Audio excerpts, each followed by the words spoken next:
Hello, it's Marilana Nachu of Sturgeon County. I'm here to give you the update for the March 8th, 2022 Council meeting.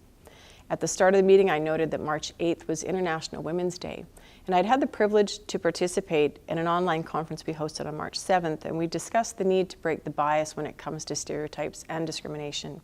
You can access that video and other events around International Women's Day at sturgeoncounty.ca/Women's Day. Back to our council meeting, we gave second and third reading to 7 bylaws that will allow the county to borrow money to proceed with several construction projects, including road and bridge work on Meadowview Drive, reconstruction of Range Road 234, improvements to Range Road 11, road rehabilitation for the Sturgeon Crest subdivision, upgrades to Range Road 252, and reconstruction of portions of Coal Mine Road.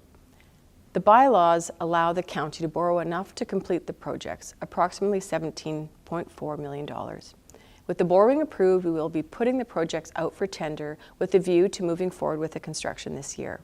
If you're looking for additional information on those or previous projects, you can check out sturgeoncounty.ca/roads. Council also discussed future development in the Meadowview area as we received an application for rezoning a parcel of land from agricultural district to recreational district. The applicants, who own Meadowview Golf and Country Club, are proposing a complementary recreational development across the road from the golf course. A public hearing will be scheduled for the community to provide their input on the proposed redistricting. Knowing how busy the area is, we will complete a traffic impact assessment before Council considers third reading. Council also approved funding for the technical analysis for infrastructure in support of future development of the Sturgeon Valley. This has been a lot of interest from developers since the approval of the Sturgeon Valley Area Structure Plan, and it's important that we have the proper analysis and reports in place to manage future development. These analyses are the final piece that will provide important details on infrastructure cost, design requirements, and data necessary to support informed decisions for the valley, as well as giving certainty to residents and developers. Council gave first reading to a proposed new bylaw to establish the Clean Energy Improvement Program, or CEIP, in the county.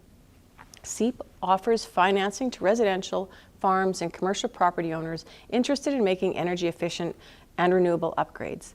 It's important to note that the funding is attached to your property, not to the property owners.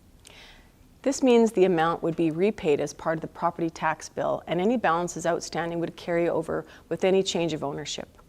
This program is not new to Alberta, and it's been adopted by other municipalities.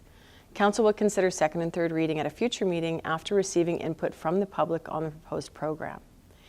At our Committee of the Whole meeting on Tuesday, we also heard a presentation from the Alberta Energy Regulator, where we were able to share our concerns around the growing issue of unpaid property taxes from oil and gas companies and timely reclamation of sites.